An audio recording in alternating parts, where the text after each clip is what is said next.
This is a breaking news alert from the Wood TV Live Desk.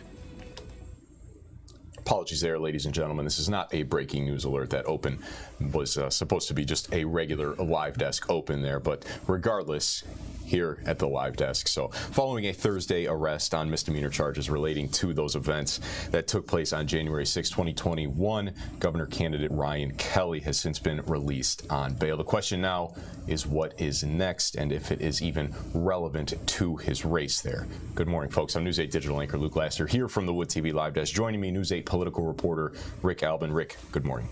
Good morning. Nice to be here. So an eventful Thursday, to say the least, this week. Now that the waves have settled at least a little bit for now, we have some more facts and some more ideas of what's happening. Run me through the beginning there of Thursday and kind of where we are at right now after that FBI raid of Kelley's home in Allendale. Right. If we back up to 24 hours ago, I was sitting in my office. The assistant news director came to the door and said, we have information that Ryan Kelley's house is being raided by the FBI in Allendale. And it took me a half beat to say, oh. So we immediately started looking into it. We had a crew already, by that point, may have already been on the scene, or they were certainly on the way. So I went out, and 24 hours ago, I was standing there on that street. Things had pretty much settled down, and trying to figure out exactly what the purpose of that raid was. Now, as you pointed out, we know it was the arrest of Mr. Kelley on 4 misdemeanor federal charges that essentially are all related to being in a restricted area, either in a building or on the grounds where you have been told you cannot be. And so they're all more or less the same. There's yet another charge that talks about doing harm to property.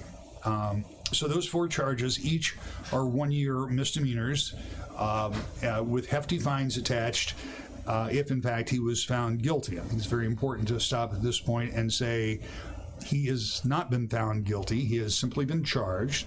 He was released on his own recognizance, and he didn't spend any time in jail. He wasn't in jail overnight or anything like that. So to that degree, that's kind of how we got to where we are this morning. But then to the next part of your question, it is, what is the relevance? And I think there are a lot of relevant parts to this. And let's start with the first thing.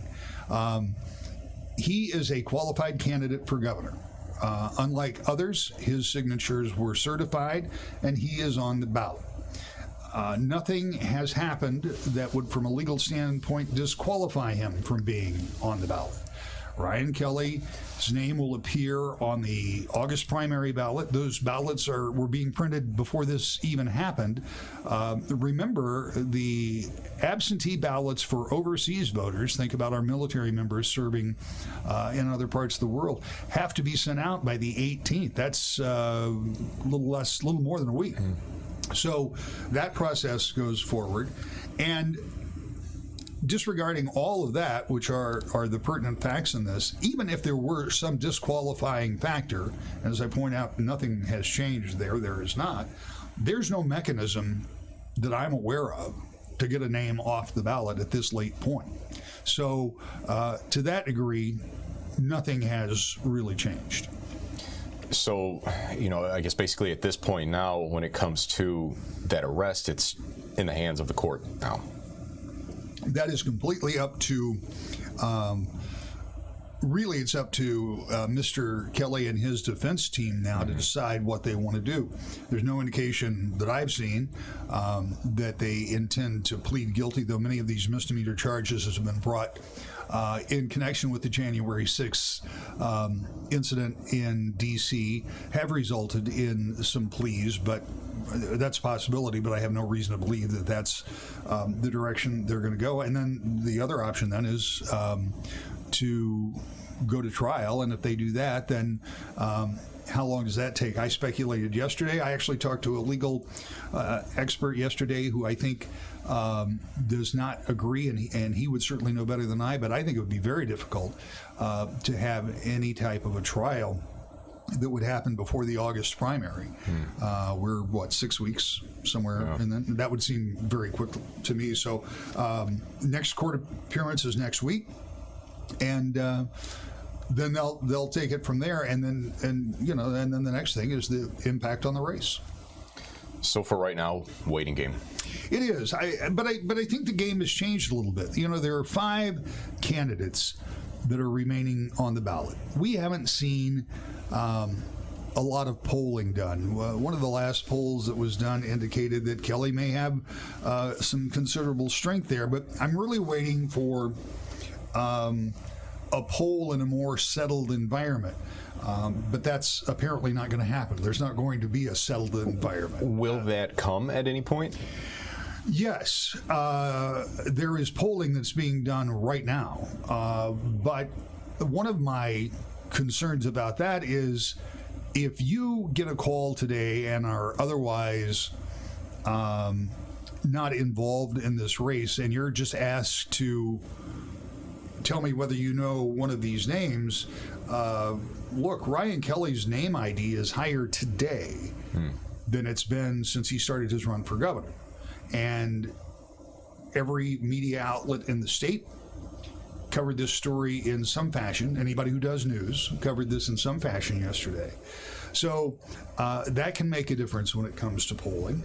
And it also will tend, I think, to appeal in some ways to some in the base, particularly those that continue to question the election from 2020, those within the party, those Trump supporters who even posted yesterday, people were posting how this was, overreach by the government and assigning a lot of things to it that, I don't think necessarily were there, because there have been hundreds of people who have been indicted, stemming from the January 16th demonstrations in Washington. But nonetheless, this will change the dynamic of the field a little bit, I think. And as we announced just the day prior, in cooperation with the Michigan GOP, we are hosting a debate on July 6th,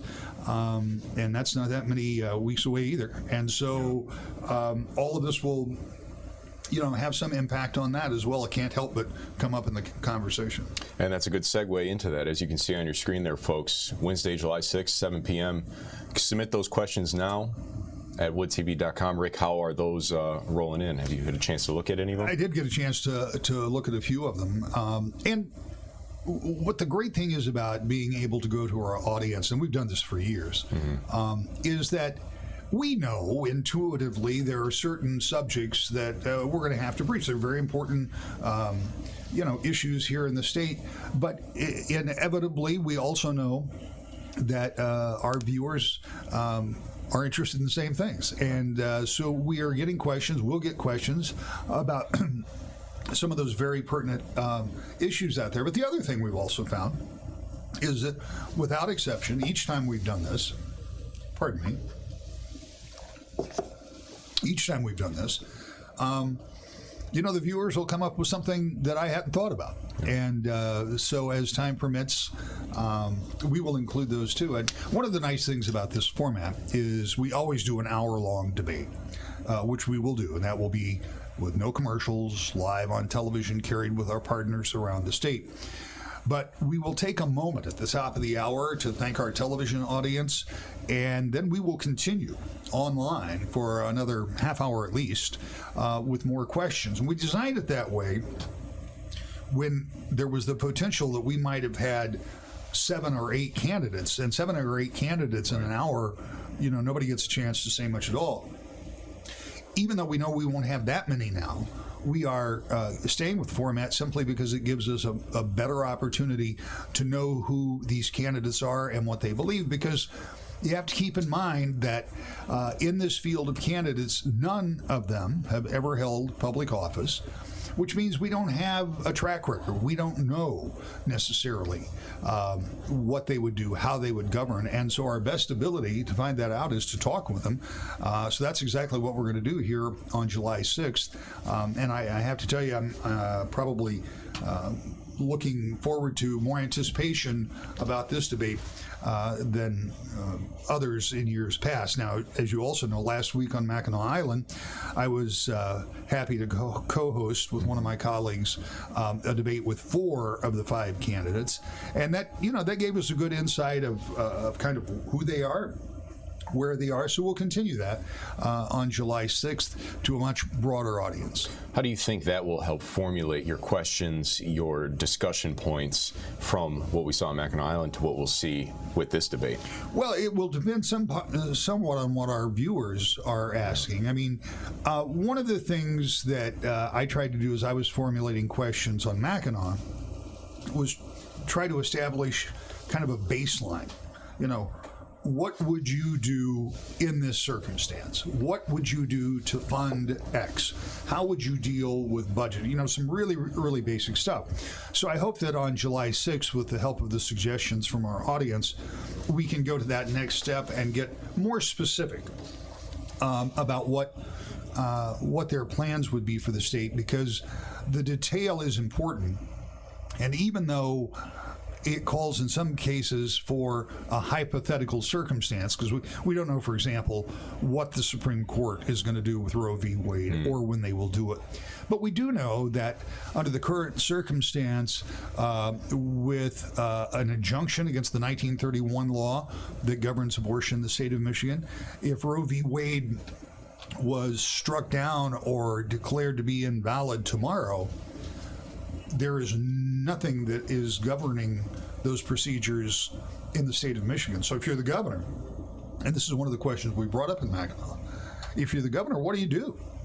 I mean, you don't get to make laws. So if a new law has to be put in place, you have to work with the legislature. Well, that's a pretty heavy lift. So how do you deal with those kind of things? How do you deal with, I'll never forget interviewing Governor-elect Whitmer shortly after the election in 2018. It was in December, before she'd taken office, and she had been to the governor's meeting with new Democratic governors, and one of the speakers was another governor who had just gone through some local natural disaster, and the governor said that is the thing that you can't prepare for, but you have to be ready for. And so if you think about what governors, just take this past governor, first it was a polar vortex, and the fact that it was very real that there were going to be people in the state who might not have enough ability to natural gas to keep their houses warm in the coldest period that any of us could remember. I mean, and that was thrown on her plate. And then you fast forward to March of 2020 and a pandemic. These aren't things that you plan for, but you do have to be ready for. And part of the point in asking questions is to get a sense of how they would handle those. Again, ladies and gentlemen, that debate coming up on July 6th. That'll be a Wednesday at 7 p.m. on Wood TV. WoodTV.com will carry it as well. Rick, anything else that you'd like to add on that front? No, I just think that this is a very interesting cycle. I was just on a call with some of the campaigns, and I think everybody is interested in getting to the real campaign part, kind of get past the preliminaries and get into the real business, the retail politics, and the ability to say who they are and what they would do. And that's our hope on July 6th, that we can further that conversation. Ladies and gentlemen, this has been a look at the Wood TV Live Desk. Rick, thank you. My pleasure. Thank you. Folks, have a great afternoon. We'll see you around.